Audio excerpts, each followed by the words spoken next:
welcome to everybody on the next meeting in our Center for the Fast Stressing by Future of Constitutional and European Researches. And of course, we have today Happy Fool's Day. And the way it is real meeting It's also Otto von Bismarck's birthday. That was a joke on you. like in my birthday is tomorrow. Okay, but we are not talking about the birthday of Bismarck and my. We have, of course, concrete problems we'd like to touch in this meeting today. So I'd like to very welcome and I'd like to introduce our first guest, the most important guest of today, Professor Clifford Angel Bates Jr., Professor of Warsaw University. And on the front of my person is my co-host of this meeting, Dr. Michał Kuś, very well known you because he spent some times on the podcast with us and participate in different other meetings. So I'm very glad that I have you here, Clifford, and would like to discuss with you about some question concerning very special problem, because it is very well discussed in the literature, subject literature about this problem. But it is very well known that some people think that constitutionalism, it is something what came on the trend from 18th to 19th century. But in my opinion, it is not so. And this constitutionalists has much more deeper roots in the past, and I think that you have a very special view for this. And I would like to ask you about the tradition of constitutional, but I would like to jump maybe just in the very very strict past. In the old ancient times, because this what is very interesting to clear these roots, the origin and sources of constitutionalism in the Greek and Roman tradition, and these influences of this tradition from the ancient past, just for the Middle Ages and maybe for also this situation. Yeah. Yes. Okay. So the problem here is the radical distinction between what I would call the political form, the radical change that happened in the political form. And what I mean by political form, it's the physical manifestation of how we engage in politics. How does it embody itself in structures and institutions? Now, constitutionalism, as you highlighted, the contemporary idea of constitutionalism is really an ideology that arose around the end of the 17th century and 18th century in a debate against absolutism. Okay, and particularly with regard to the modern state. Okay, and that's the distinction. The modern world and the modern political form embodies itself in the state.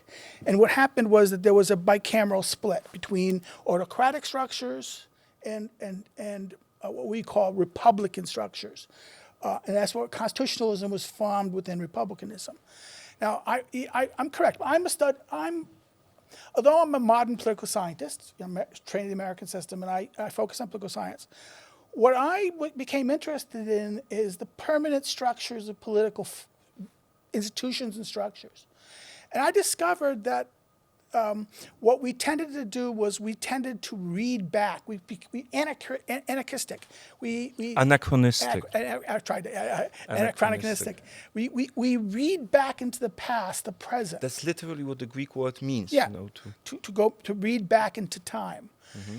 And what I looked at was that how ancient concepts were radically different. We talk about the state. The state is a modern concept. It's a 15th, 14th, 15th, 16th century idea that whereas the political form of the pre-modern world was the city. Okay, the polis, the civitas. This was that, and that there were other competing social structures, the tribe or the nation, and then empire. Right, this is empire, but empire was seen as not political. okay, because it was too much reliance on domination and force. Where politics is the world where there's a common advantage. Despotic rule is always to the advantage of the ruler, right?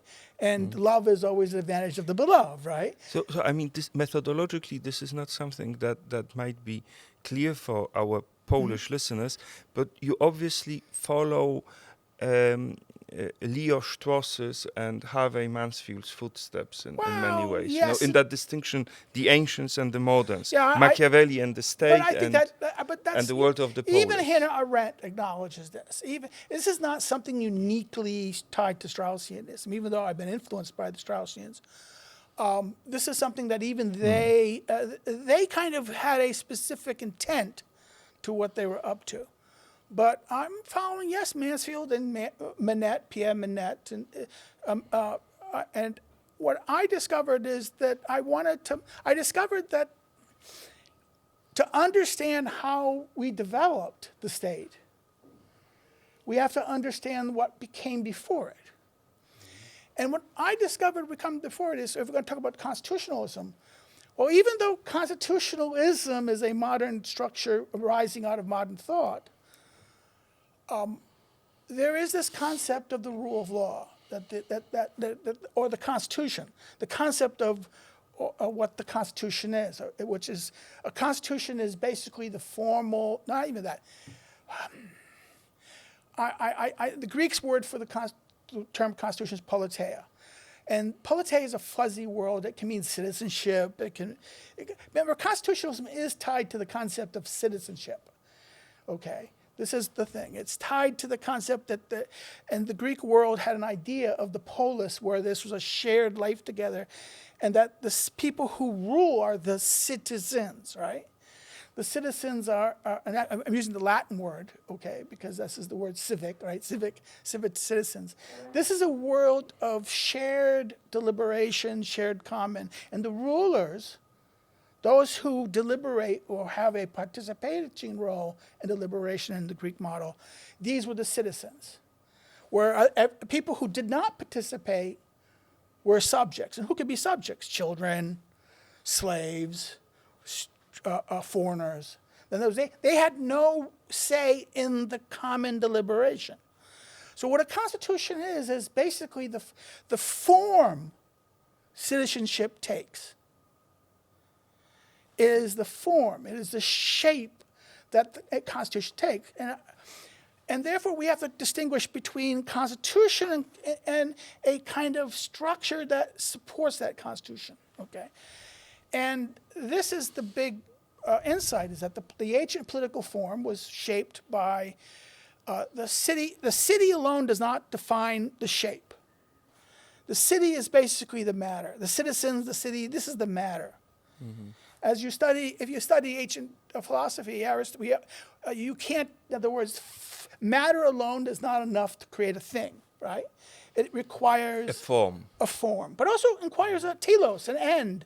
And this is your other inspiration, because you're a well-known Aristotle scholar. Your work was focused. Your early work was mostly focused on Aristotle. It still is. It still is, because I think Aristotle is the father of modern political science in a sense. He's the really first. Now there are people who think about before him that are kind of city organizers, managers, people who have ideas, but it's Aristotle who gives us a systematic structure. And he does it through the concept of the politeia, or the regime. That the regime for him is the fundamental structure that defines how political reality. That how the regime, which again, regime is merely the ordering and structuring of the citizens, who rules? Who really decides, okay? And therefore, there's different things. There's his famous plight is that that whoever are the citizens that are who are really the rulers.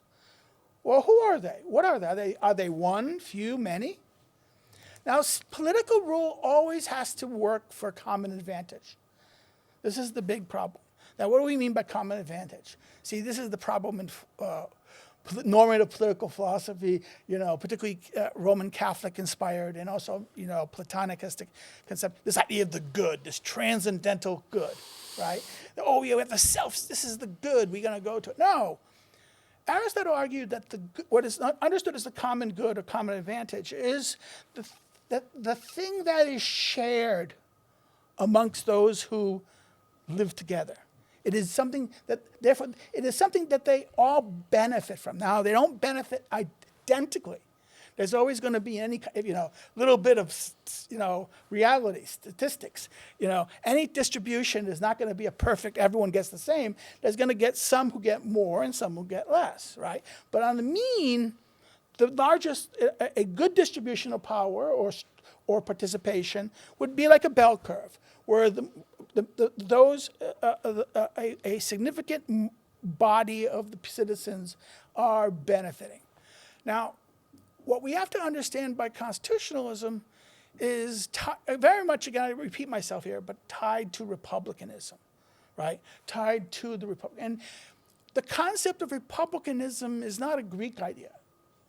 It is, even though the concept of the Constitution or political form is a Greek idea, the idea of that this is a particular form of rule, it's unique. Republic is tied to Rome. And it's interesting that we have to understand, it's the way they translate politeia.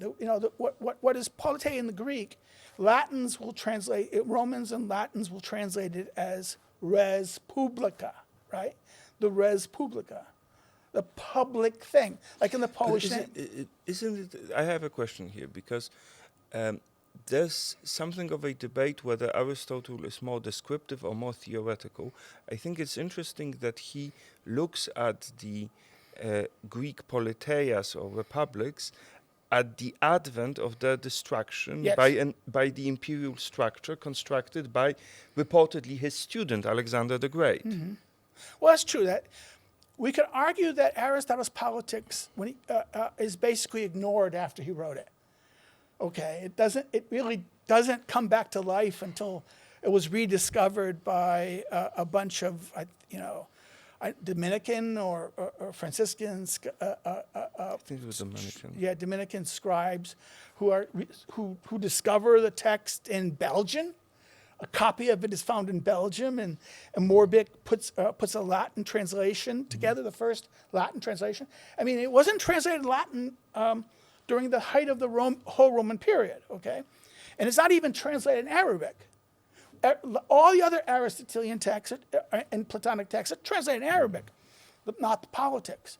So the Politics is... We're not even certain whether Cicero had a knowledge of it. No, that's the problem. Cicero had a knowledge of the ethics, but not... See, the problem is a lot of there's a section in the ethics and the rhetoric, which were known to the Latins and translated, that talk about the regime.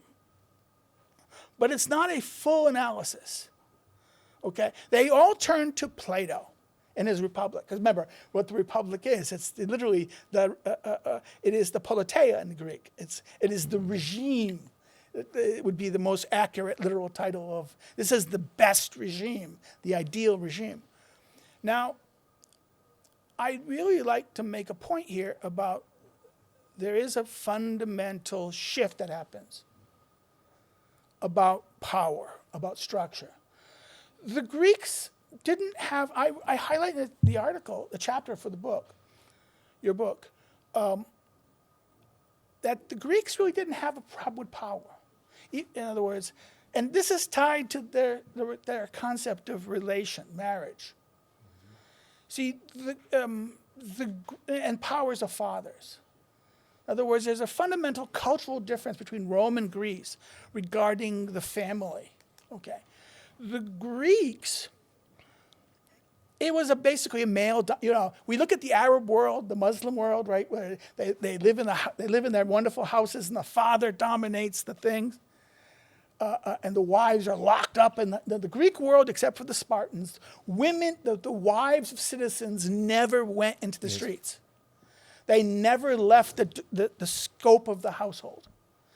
And it is a world where, and the reason for this is because women became kind of, even though they were maybe citizens, they were kind of they were in the not dominated, but they were restrained. Why? Because of the problem of legitimate heirs.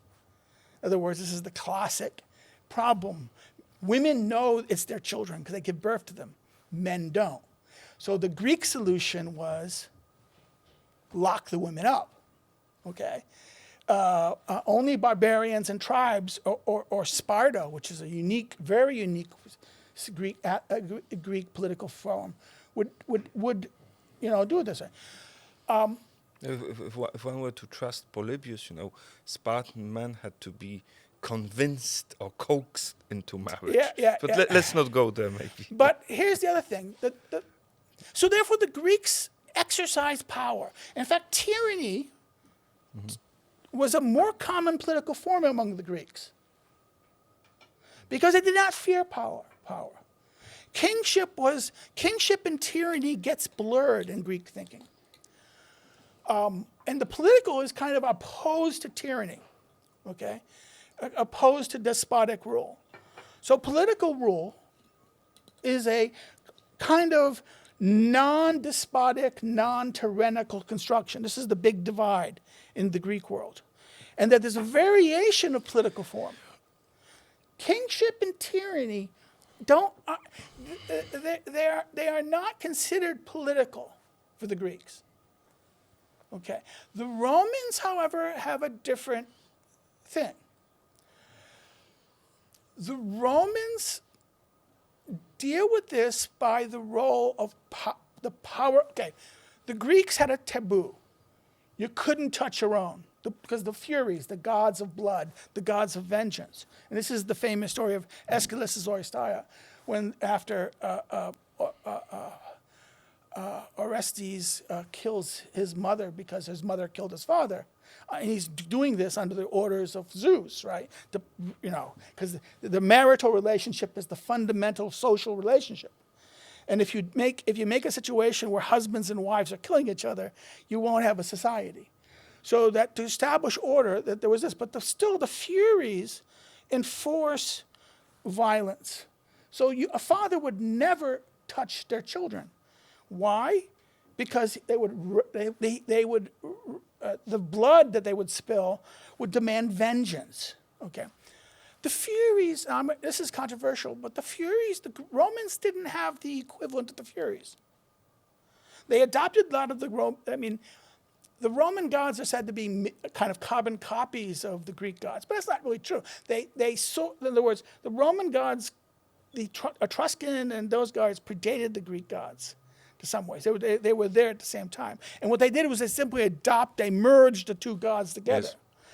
The Romans never had the fear of the taboo, the Furies. So what the Romans do is they instead have fathers have the power of life and death. This is the word, the imperium is the power of life and death, right? It's the concept of this. Paternal power in Rome is so powerful that a father could just kill their children if they suspect them being wrong or doing, even when they were married to someone else. In other words, the wife, your daughter who marries the other person was really still under the authority of the father. And therefore, marriage in the Roman situation was not really the same as it was in the... Was it Publius who was actually seen as a extremely virtuous figure for condemning to death his own son, Brutus? Well, not Publius, what do you call it? It's Brutus was the one. Brutus, the first Brutus. The Brutus who kills the son because the son conspired to bring back the king, right? That's the great, the Roman oath. Now, see, the reason why the king is so feared, remember, Rome was ruled under a king. But a king is like a father who has absolute power of life and death. So this is why famous Roman Greek play, Sophocles' play Oedipus. In the Greek, it's Oedipus Tyrannos. In Latin, it's Oedipus Rex. Rex is not the word for tyrant; it's the word for king. The king and the tyrant are unified. The Tarquins were Rexes. So the concept of Rex became such a taboo for the Romans. but paternal power remained. So therefore, this is a very fundamental limiting. This is why, if you wanted to divorce your wife, you just couldn't divorce your wife. You had to convince her father To take her back. not only take her back, that to allow the divorce, to try her. The father would have the authority to decide whether she committed adultery. And then therefore the idea of the Romans with purity, that how do you... Was the woman could ask him and could force him to left his power on her. Well, yeah, you couldn't even exercise power over your wife. You couldn't punish your wife. You had to punish her any sort of the way. And if you broke the marital relationship, all the money that came with her in dowry would go back to the family. So even land or anything. So therefore, the Romans had a very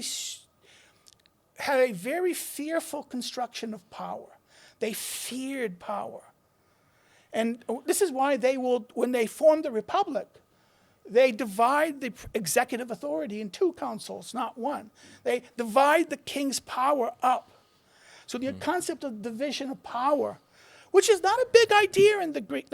In the Greek political form, the division of power is a weak thing. It's there because of efficiency, and you have to divide things because as you get bigger. It immediately makes me think of the early American Republic and how much it was influenced by Roman republicanism Yes, in that respect. again, the Roman Republic becomes the ideal.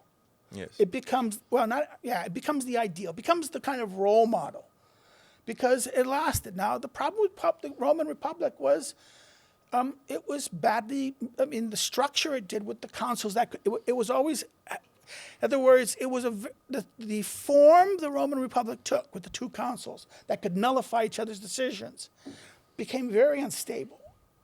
And therefore, the American founding fathers they saw the error of Rome. In other words, given that you had division of power and you had to call a dictator up all the time, when there was you couldn't decide among the executive, the councils. The Romans had to create the institution of the dictator as to deal with crises or indecision by the people who enforced the law.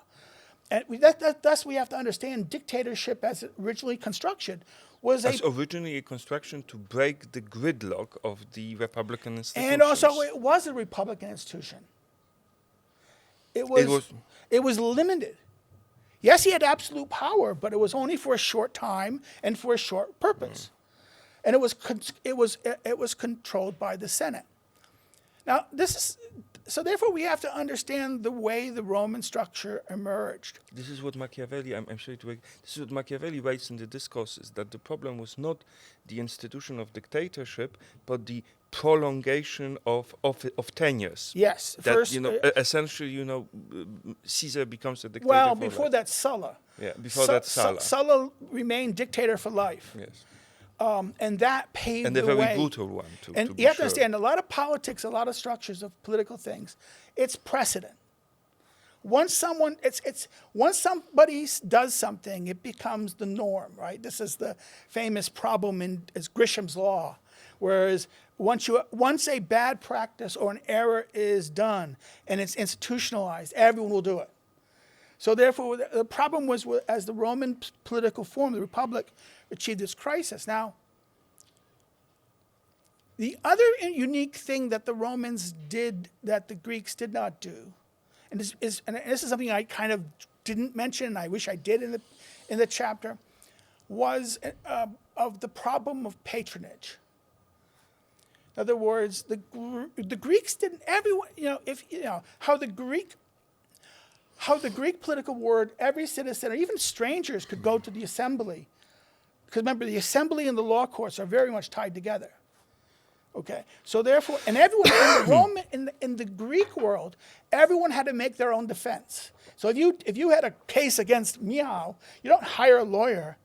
You would go and make the accusation, and you'd have to make the prosecution, and he would have to defend himself. In the Roman world, no, the trial was done usually in the Senate.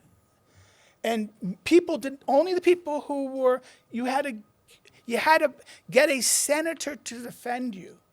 This is the emergence of lawyers, right? The idea of representation comes from the client-patron structures of Rome. A fun fact: about 2/3 of members of the U.S. Senate are lawyers. Well, yeah, but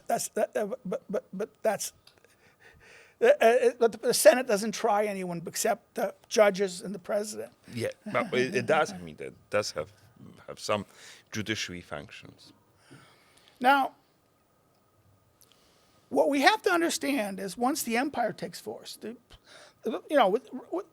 it's not necessarily Caesar who destroys the Roman Republic. It'll be Octavius. Remember that the new political terms come into being. Caesar, right? The name of Caesar becomes a political form. But also, Octavius was afraid of Caesar. Because remember, the Romans' taboo was anyone, the formation of the Republic of Rome, every Roman had an oath, and that was anyone who wanted to be king or give king of Rome, you could kill them. So killing Caesar, if he wanted to become king, would be an obligation of every Roman citizen. Anyone who sought to be king or to give Rome a king, they could kill. So Octavius is a wise fellow. He knew the mistake his uncle made. A typical Republican justification for political assassination, Yeah. like as with President Lincoln and his assassination, where it was justified by Booth, sic semper tyrannis. Well, no, he sought to justify it. It wasn't necessarily justified. Well, I mean, he saw, of course. There's a saying, you strike the king, you better hope you kill him, right? If you don't win, you're going to, it becomes traitor. No, of course, that's what I meant. He justified it, also making that reference to Rome. I mean, one of the things that transpires as I listen to you is, people don't always realize this, to what extent American constitutionalism is modeled after Roman examples, and also in symbolism. Yeah. In symbolism, even used by people like political assassins. Okay, but here's so funny. But this is not unique to America. This is unique to the British tradition. So you have to understand from Fontesquieu and other political writers of the English Constitution, they distinguish between England and France, where France is a dominum, a kingship of domination, right? Whereas England is a royal regalia or a republic, okay? Republican rule. David Starkey is very good on this. In other words, the English tradition, although it was a monarchy, in a very, starting with the Norman conquest, a very centralized monarchy. In fact, the English monarchy centralized, while most of Europe, like 500 years advantage between France and other European monarchies, right? In many ways, the Norman monarchy was much more absolute than the French and Spanish monarchies at the same time. What will happen with the English monarchy is that it restrains itself. And this is something that's outside the scope of the paper, but as you know, Magna Carta, right? This is John. This is, almost 100 years after the conquest. Henry II, the great reformer of the British structure, who gave the rule, the law, the rise of the common law courts, the role of judges. He formed it, but his problem was he had the great problem of monarchy is succession, right? It's like that TV series, HBO TV series, Succession, right? Succession is always the problem. And Henry had a problem. His children, first he had a problem because of his wife, Eleanor Aquitaine, but because of his son's attachment to the mother, they waged war with him. In fact, Richard Lionheart should have been king, but he died in during the Crusades, yeah. And John, the last son, becomes king. He shouldn't have been king also because his brother, who died but had a child, was the second in heir, and he should have inherited it, right? It was, this, in many ways, John's rule was a usurpation. And John's rule was very much despotic in his character, and therefore the famous thing of Magna Carta, right? But if we understand but when does the idea of Just to clarify, I mean, our discussion is mainly based on Professor Bates's very interesting, fascinating article, "The Ancient Greek and Roman Sources for Constitutionalism," which has been published in a collected volume by the Vizia University Press. Yes, and this is not really addressed because this is more medieval. Now, when I turn into the medieval chapter is, see, the return of political form, the rule of political structures. See, the medieval world is a weird world. It is, it's built. Western Europe was under Roman rule, imperium, but then the Roman Empire collapses. It gets, you have, starting around 500, 600, you get wave after wave of either Huns, Goths, the Germanic tribes, various Germanic tribes, then the Huns, then the Arabs in the south. You know how I envision it, and tell me whether this is a good analogy. So what happened with the Roman world with the advent of the of what is nowadays called the Middle Ages is you had a collapse of the structure, but the maintenance of old Roman offices that became to a certain extent became hereditary titles. It is as if the structure of, for instance, the Polish state collapsed and someone became a hereditary head of the local Zeus. So what so destroyed the Roman Roman Empire was not. See, I would clarify this. I think the institutions were alive, but what happened was the ruling class of the Roman Empire abdicated their responsibility, and what ended up happening was locals started taking over those elite roles and controlling mechanisms of those institutions. And then what happened was under the later Roman empires, like with Constantine, Constantine centralizes power completely and moves the capital from Rome to today what is Constantinople, right? So therefore, and builds Constantinople, Constantine city, right? He does this because he wanted to remove two things. He built Constantinople to remove all pagan images, right? Because Constantinople is a Christian city. As the Roman Republic is filled with pagan temples and everything like that. So he wanted, and also the other thing he wanted to remove is all semblance of republicanism. So the Republican form, architecture of the Republican form disappears. But what this did was, what happens with power at this time with communication? You tripled the length of central power to this, but you're centralized. It's a recipe for disaster, and that local people have more in common with their local things and very little in common. And you haven't heard from the emperor in years. So what ends up happening is when the barbarians come, there's no real response to them. There's no real organized responses, and everything collapses. It doesn't collapse because the institution collapses. The institution, what destroys it, the institutions survive. Well, I mean, the offices survive because, not the office, but even the forms survive. Even the way we call aristocratic titles in Europe, like prince, count, dukes, princeps. We have to understand the word princeps. That's a very important word, because this is the big clue in Machiavelli. Why does he? I mean, the Pope is Pontifex Maximus. So you have those old Roman offices that are sort of. In fact, the Church is the last Roman institution. Yes. The Catholic Church is a product of the Roman Empire. Of course. Its diocese, its structure is the imperial structure system. It survives. The structures and institutions survive. What is interesting about this is it starts because of political infighting between the Pope and kings, right, and emperors or people like that. This era around what is that?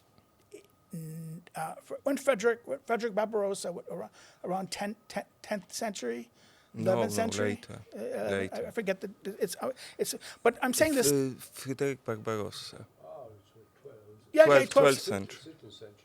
So 13th, 12th century. 1200s. Okay, so I got the date wrong. I only raised this. There were a couple of Fredericks in Yeah. the. The problem with this was this leads us to the fight between the emperor and the pope led to a situation in like northern Italy where the old Roman cities became free because he couldn't control, and the pope. This is something Machiavelli talks about, and both his Prince and Discourse, how the Republican reforms returned. And the problem was that they needed guidance, and what happened was, He's fighting with Lega, and it's so interesting because we had up until recently quite influential party in Italy called Lega di Nodi, and they literally had a medieval knight holding a sword, and this was an Eurosceptic party that in the modern world contested what some would describe as the modern reiteration of the Holy Roman Empire of the Roman nation. Yes, the EU, right? The EU. But I want to get back to this point because even though the revival of the republics, which we wrongly call city-states, I think this is one of the biggest. About the Middle Ages, and it would be very interesting, to see these influences from the Romans and Greek tradition, especially for the reception on Aristotle. Well, no, but that's exactly. Aristotle becomes essential. When Aristotle's discovered, I think it's 14th century, around there with Morbek, when he gets rediscovered, he's a godsend because it becomes a handbook by which things. Now, the problem with the Middle Ages is that there's not a unified political. This is Machiavelli's criticism. That the world of the Middle Ages is competing political forms, competing sources of authority. You have a weird, states or household. Most medieval political rule is the rule of a state. It is a rule of a duke or someone who owns property. A family. It's proprietarial. It's your property. It's your rule. Everything. That's what I meant by retaining the offices, but making them hereditary, making them family owned. But the problem was even though the institutions remained, what happened was how do you embody it? So therefore, what was a civic or political form becomes a patrimonial form, and we can see the same thing happen in post-colonial Africa. Of course. You study post-colonial Africa, what ends up happening is a family or tribal structure seizes control of the state and runs, like even, let's say Middle East also. A family or a clan. The Assads who were put in power by the French, yes. Yeah, in exactly. Syria. One family or one tribal structure takes the control and rules over it. Now, but then you had different forms. You had a competing form. You had a restoring of the city, the civic form. You had attempts to restore the emperorship, and you had tribal monarchs. Now here's the word prince. This is why prince is an important word. Octavian coins the term. Princip, right? What does it mean? First citizen. Octavius Primus inter pares, yes. literally, the first among the equals. Yes, he did that purposefully because he wanted to avoid Julius's fate. He was very shrewd in this sense. What he did was for his rule, his empire, his dominum. Remember, what happens under Octavius, all power centralizes in the family, in the household of the Caesars. It's no longer a republic. It's no longer political. It's a household who rules both Rome and the empire, right? And what ends up happening in the medieval world is the term princip becomes a very interesting term because it does exactly. It's Octavius. I use the metaphor of a drag queen, right? It's in other words, it's a despotism dressed in republican drag. Okay, it clothes itself in the form of the republic. Now, even though that form diminishes over time, the clothing is completely ripped off by Constantine. He gives us dominion without. In fact, that's why the term the Principate versus the Dominion Roman histories of the Roman Empire, right? There's this period shift that happens right there, that all the Republican features are lost. Okay, and what's so essential about this in medieval times is this question of, well, who's going to dominate, right? So Aristotle's politics becomes the handbook. Everyone turns to it. Now there's competing handbooks. There's Polybius. Polybius is a very important. In fact, Polybius is. This is very interesting because in your article, and let me jump on this, you actually write that the problem with understanding Aristotle's typology of regime, we all know it from high school, the common advantage, the advantage of the ruler, kingship versus tyranny, aristocracy versus oligarchy, politeia versus democracy, that this is, in certain respects, a misreading that's influenced by Polybius. Yes, but also there's another problem with this. This is twofold. Aristotle's use of politeia as a specific type of regime is one of the big questions in Aristotle's scholarship. Now, why does he name? It's like, okay, what the regime is kind of like a typology structure, right? It's like Aristotle being a student of biology, the father of modern biology in that sense. Also, he treats the structure of political form like you study different species, right? Or it's different subspecies of a thing. And therefore, to name you're using a term for species, right? Imagine if you had an animal or a species called species. So the politeia called politeia is one of the big questions. Now, Polybius simply ignores this. He assumes he means republic. Okay? He assumes he means, and induces this conception of this. But the problem with this is the problem of this idea of mixed. Aristotle speaks in Book 4 about the fact that the politeia. Now, this is the problem. He uses the same word, right? Politeia. He doesn't differentiate. So a lot of scholars argue, he's talking here about so-called regime called regime. I've always argued that no, he's talking about all regimes. All regimes are in a certain way mixed. Well, remember, the political form of the Greeks is composite. It's a composite political thing. It's not unified. It's the modern state that creates the unitary form of the political. So it's Polybius who creates the notion of a mixed constitution that we use nowadays. Yes. Whereas in Aristotle, the picture is much more complicated. Well, yes, because of the Greek. What happens is then the Latin translations read it into the mixed constitution because they look at the medieval world with this diversity of monarchs,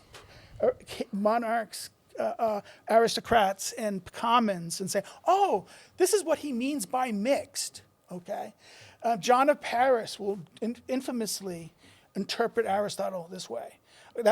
And John of Paris will influence Aquinas in interpretation of this. So therefore, there is a medieval misinterpretation of Aristotle that dominates, and one that is basically kind of taking Polybius's conception and reading it into Aristotle. So very anachronistic in this way. Now, but the Roman problem, the medieval world is a kind of want to return to Rome. So in many ways, everyone wants to be the emperor. That's why Pippin goes help liberate the Pope. Because remember, the Bishop of Rome is the last imperial patriarch, and therefore, being the agent in Roman law, he is a legal representation of the empire. So by making Charlemagne emperor, right, it was complete law. It was complete, having the scribes and the lawyers read the old Roman history, legal documents, legal texts. They discovered that Diocletian divided the empire in 4 regions and 4 emperors, then 2 emperors. And what happened was they didn't bother. The Roman Senate never abolished the terms, so you had dormant titles. So what they did was they took the emperor of the West and they said, I'm the church, I representing the empire, I'm making you king. It was a deal. Pippin makes the Pope the creation of papal states, make him a prince, and I make you a prince, where you're no longer a prisoner of the Roman nobility, because before that, the Pope I make was, you the prince, you make me the emperor. yes, it was or make my son the emperor, and this is how this is established now. But the problem with like any empire is that it's not political. And the problem with the Holy Roman Empire was that it had no centralization of power. The emperor had virtually no power in that sense. Because remember, you had a feudal political structure, and all political power was very much that. It was tied to the families and tied to estates. Your patronage, your land. But let's go back to Aristotle. Yeah. So how does that? How do we get? How does Aristotle's real, original understanding of regimes, which you try to reconstruct, differ from how he was read in the Middle Ages? See, I think it's important. The way he was read suited the time that it was read in. It was kind of reader response theory, right? Reader response is the idea that we interpret text not by what the text says, but by how we understand and we read into the text. And the medieval world is a world where we read into the text, right? Now, what's important is it's the shift. The shift between the medieval world, where there's a competing political variety of competing political forms, a multitude of them, that are all competing, and they're all kind of competing with each other and challenging each other, and until the creation of the modern state. The state becomes the solution. This is why Westphalia, the Westphalian Treaty, argues that the only political form that matters is the state. Okay, if you're a prince, no, you're a state. If you're the Vatican and you're like this, you're a state. If you're a city republic, oh no, sorry, you are a state also.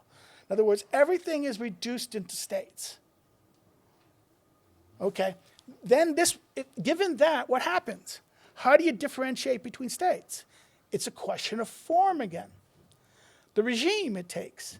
In other words, the form of the state, like the form of the polis, will determine the political reality. So ironically, even though you have an overturning of the political form, the concept of regime remains a viable institution. Now, Machiavelli does try to get away from this. Machiavelli doesn't like the word. In fact, Machiavelli kind of takes the term regime and he kind of eventually moves it into the term state, okay? In other words, Machiavelli and some of the Italian scholars, that they do is they kind of merge form and matter together in a kind of anti-Aristotelianism. But when we look at the nature of constitutions and political form, the variation of regimes, the form matters. The form differentiates.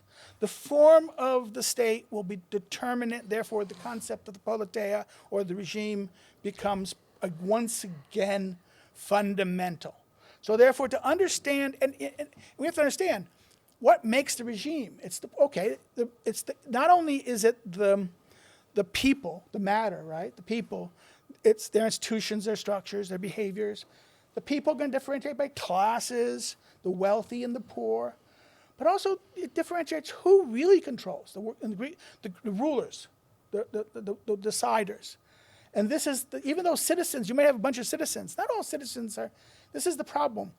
You can't have everyone participate. If you try to allow everyone to participate, it becomes ungovernable.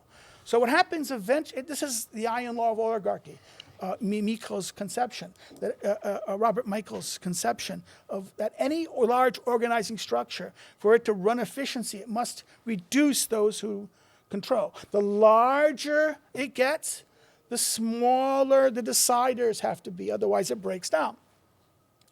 So what Aristotle called this concept, the body who is ruling, the polituma. So the polituma is a part of the regime.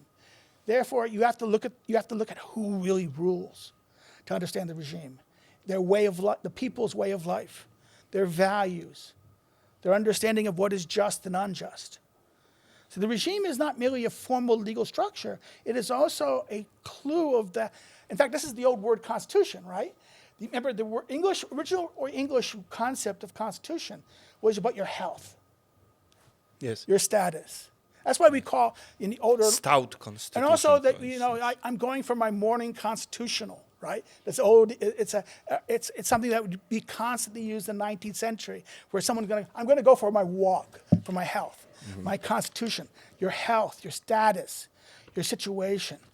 So the Constitution is not only a legal instrument; it's the merging of legal. Like I talked about in the to understand politics. It is the fundamental problem between the political and the social, or the societal. Why? Because it's this chicken egg problem. Does the society create the political, or does the political create the society? And the argument it's both is true. It is a chicken. It is in other words, yes, political form shapes society, and society. Both of these statements are true. Therefore, there has to be kind of a balancing act, in the sense. And a good political order has to always be, again, tied to Aristotle's concept of the middle, the mesos, the balance. If something is too excessive in one way or the other, if political rule is too excessive in one way or the other, or force is being used excessively, this is unbalanced, and I therefore... like the fragment where you write about the Roman Empire, and you write that it was clear for any man of the ancient world that if you were to rule a political structure the size of the Roman Empire at its heyday, in its full development, like a republic, like a polis, you would need to be completely tyrannical. Yeah. And in order to avoid that, this division of the imperial power and the local structures that were allowed to rule themselves in a semi-federal way was invented. I don't use the language in the paper, but I distinguish between macro pluralism and micro pluralism, and macro centralization and micro centralization.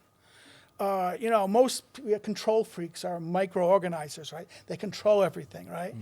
Well, the city has to be a balance between this.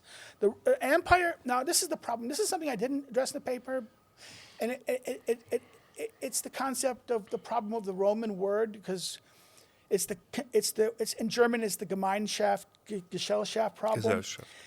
Or the communitas versus societas.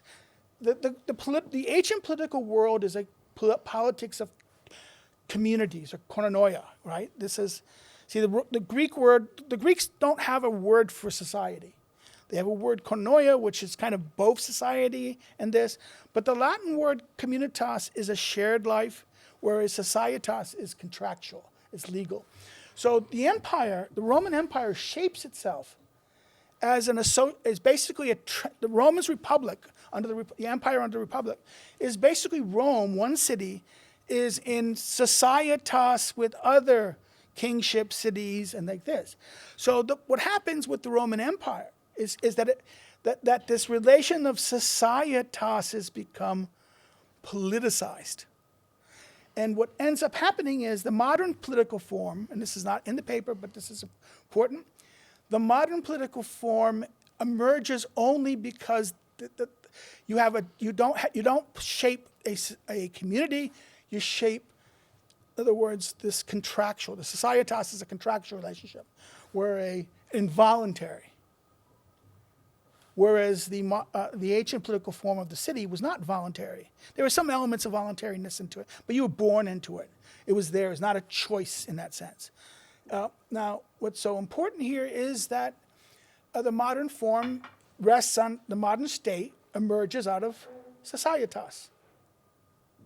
And therefore, this is the problem. This is why the modern form has to, in other words, the empire could not rule itself as a communitas. If you try to rule, like you try to think about the city, a city is a communitas. But if you try to run the empire as a communitas, it's a disaster. And this is true too to this very day. Yes. So the only way you could have the modern large state is so that the state had to emerge out of a common societas. And this is much weaker bonds, much weaker bonds. In fact, nations are societases in this. It's a weird. Nations have an origin and community, but they get so large, they weaken the power of if it gets too. That's why most tribal societies. No, this is where break you up. and Pierre Menot differ. Yes. See, Pierre thinks Pierre says that the varieties of political form are city, empire, and the state. I mean, the nation. I argue that the nation is a product of the state. So the term he should not use the word nation. He should use the city, the state, and the empire. And I would even argue that the empire can never be political. The empire is always either domination or economics, right? It always has to be, because it's done for you build it not for the sake of everyone else, you build it, there's no common advantage really. And every time there is an attempt to common advantage, the empire breaks apart, right? The greatest empire we could say ever happened was the British Empire. Well, once you liberalize the empire, what happens? It all breaks apart. Everyone wants to be independent. So this is the problem of the Roman institutions. So Which brings us to modern day Europe, because we have the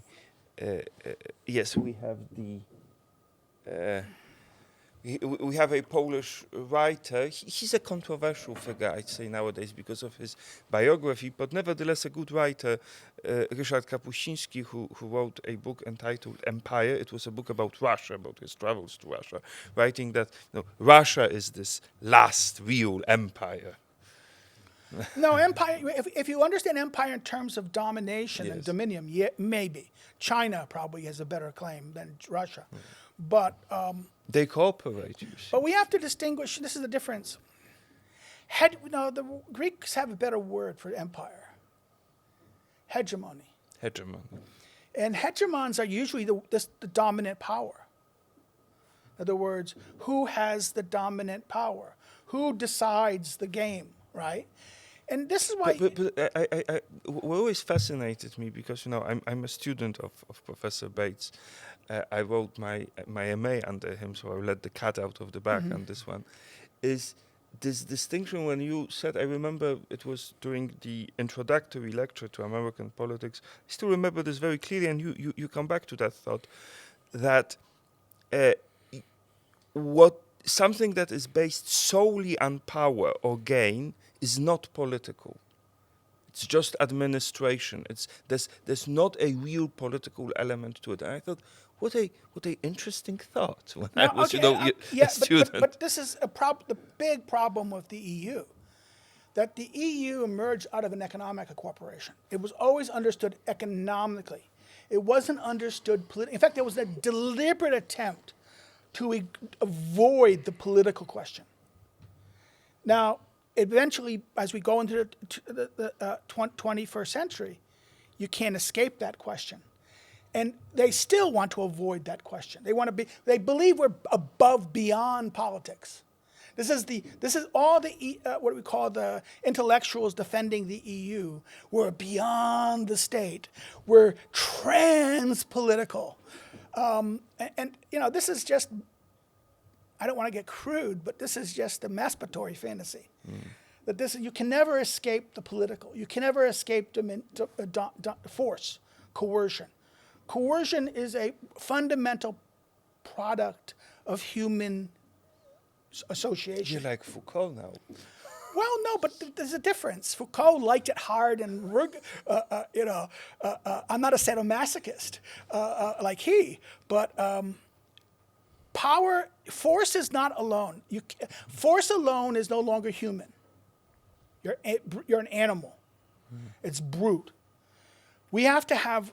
Now this is again beyond this. I do need to know that we're Almost right out of now at Vizia university in the library, and a university is a place where students have classes. And unfortunately, You have to finish up. I have to go and start my class. It's been a pleasure to talk with you. I will leave you with Professor Makiwa, and he will take it over. Yes, we are talking about different interesting questions concerning this state, concerning, forms of government, something like this. And I think that the most important was, of course, the ideas there that come from the Greek tradition and from the Roman tradition, because different waves of development in the past, and because in different times it was used as ideas for next development. Yes, but this is because of language. Okay, the nature of language. We have to understand that most of European languages, although they predated the Roman Empire, the influence of Rome, right? Most primitive societies don't have grammars, don't have literary structures. They may have languages, they may have a great vocabulary, but it is only under Roman influence that these languages emerge. And even though they may keep in other words, you look at all the Western Latinate languages, they're derivative of Latin, right? It's Latin that gives the formal structure to them.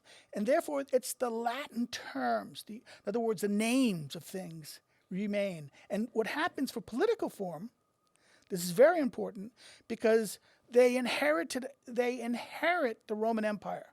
They inherit the Roman law. They inherit the past memory of the myths and the stories they were told, and they even get the histories, right? They get Livy, they get Polybius, they get Tacitus, and in that they kind of want to recreate it.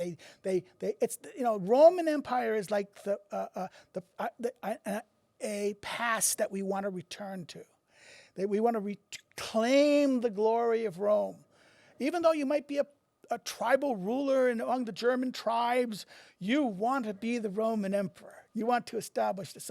So therefore, this is the thing about this. This is why things like but political form, the political form of the Constitution and structure, this emerges only out of a kind of devolution as modern, particularly it's the English. Remember, we have to understand, the Polish example is something unique because you never had a centralized, powerful king in that sense. You always wanted to ask you because we have a different situation in our country, because this developed without this influence from it was constituted in the 15th century, but I don't think. But no, you imitate it. The Polish Respublika is an imitation of Rome, complete. It is it is in other words, your Schlatka, right? Because you don't have an aristocracy, and you only have Schlatka and the peasants, right? The peasants are slaves in that sense, or like slaves, or treated in the same construct as. Then they have no authority to decide. But Schlatka are equal. This is a very Greek. In other words, you have a more Greek, unintentionally Greek political form, your ancient things. The king is elected. This is an elective structure in that sense. In other words, the king is not his own. In other words, he doesn't control. He's not a patrimonial ruler of everything. He represents the nation, the people, but his actual structural power. So it is a Greekified Roman form. It's even in the name. Look at the name of the Polish Republic, the Respublika, right? It is an imitation of Rome in the setting that they have. Now, the differ is this. The differ is you get warped because of the Lithuanians. The Lithuanians have an aristocracy. They have a diverse aristocracy. And therefore, all your princely titles not come from Poland. They should come from either from the Lithuanians or later the partition times.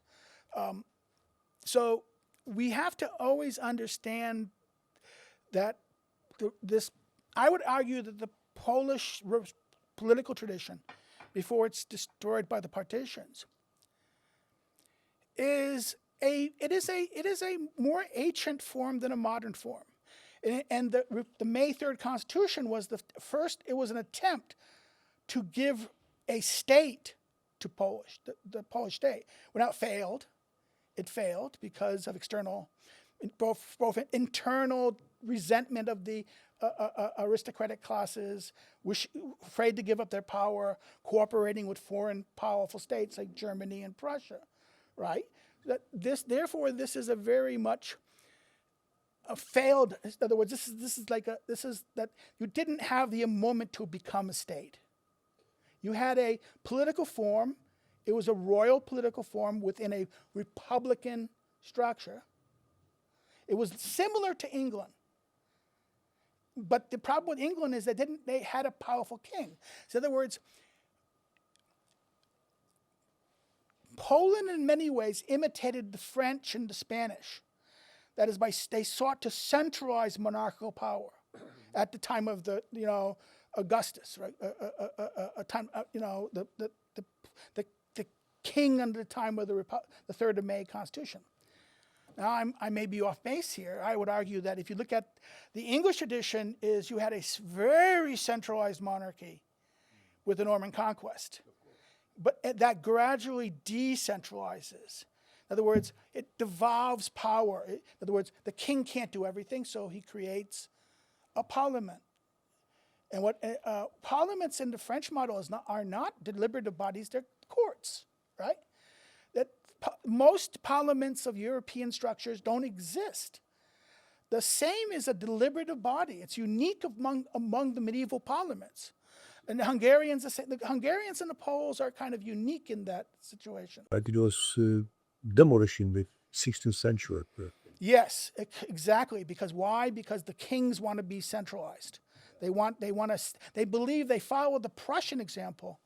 What the Prussians did by centralizing power. This is the big problem.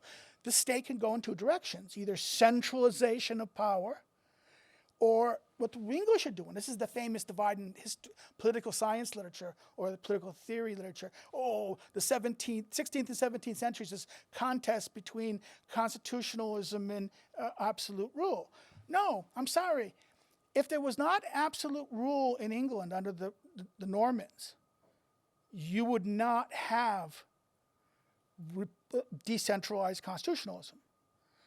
Now, the reason why attempts to create constitutionalism in Europe always fails, it always faltered, is because it always saw itself as against power. It always sought to limit or constrain power, but you can't constrain.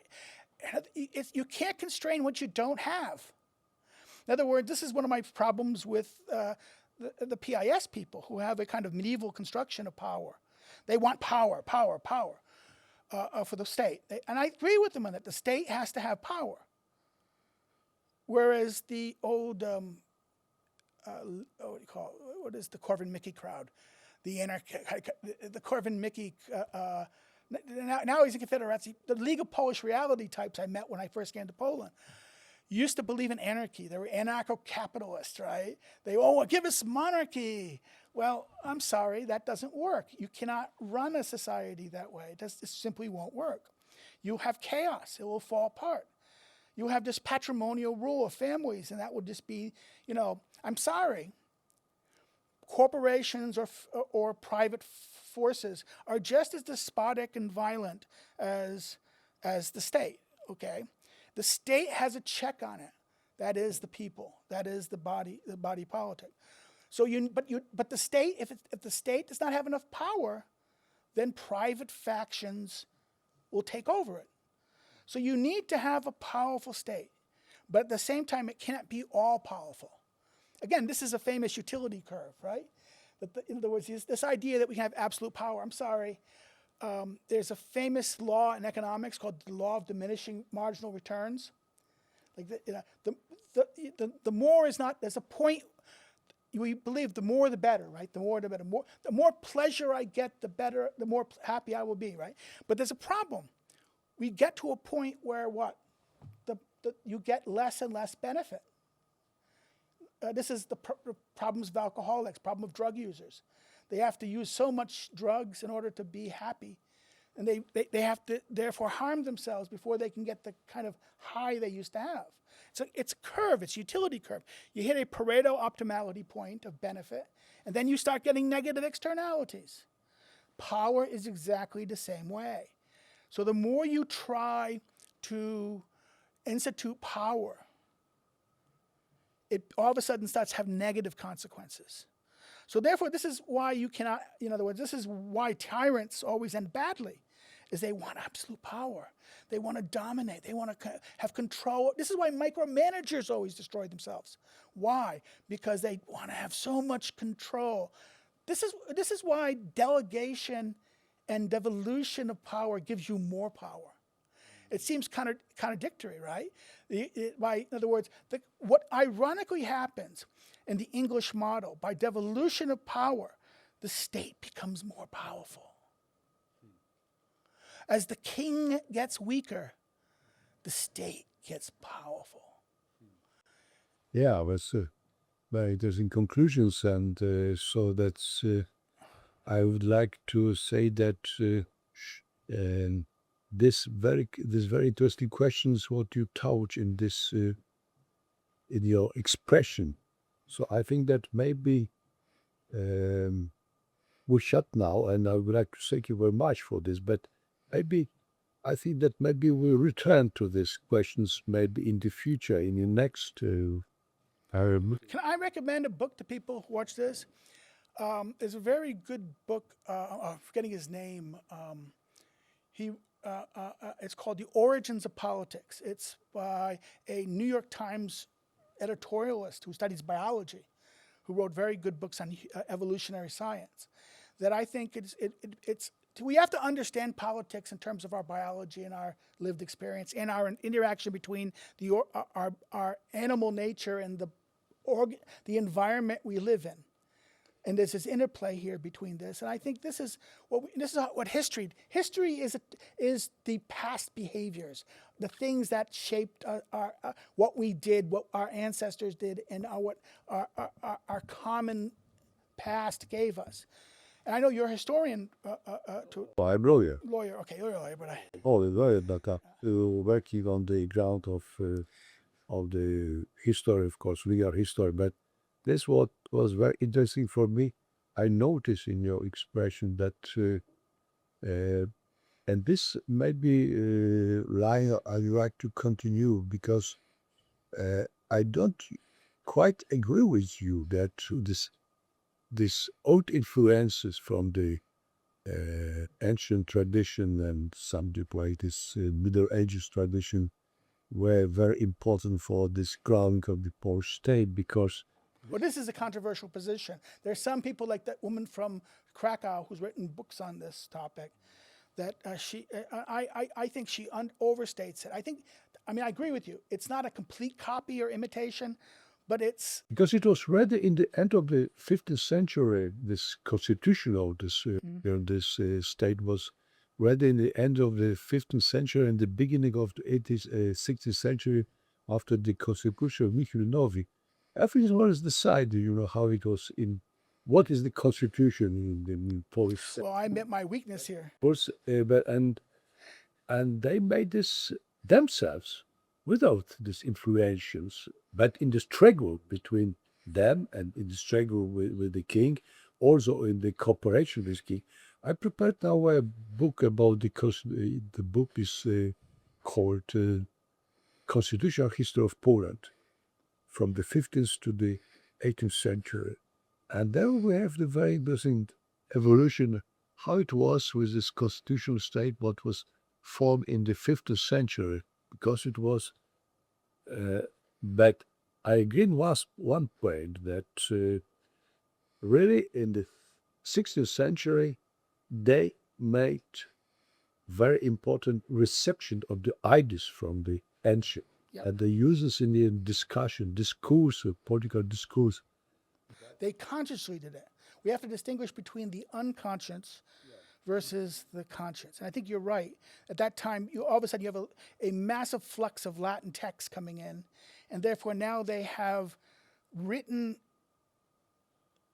representation of what they're thinking.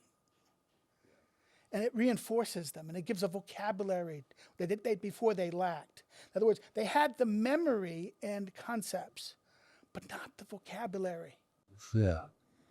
So, thank you very much, Clifford, for our invitation. We came here, we could able to discuss about the very interesting, important questions. So, as I told, maybe we'll continue this. I don't think maybe, and I would not like to say in which moment, correct, but because we have also another problems that we have to solve in our activity. But I think that if you will take this invitation for the future, so we'll continue this, Mary. I'll be glad. We find, of course, Th- the subject for this, and because we would like to deliver this to the people that stay in the world. We can have the opportunity to discuss about these questions just for these people that stay in world. Thank you again for having me, and I'll gladly join you again when you want me. Thank you very much.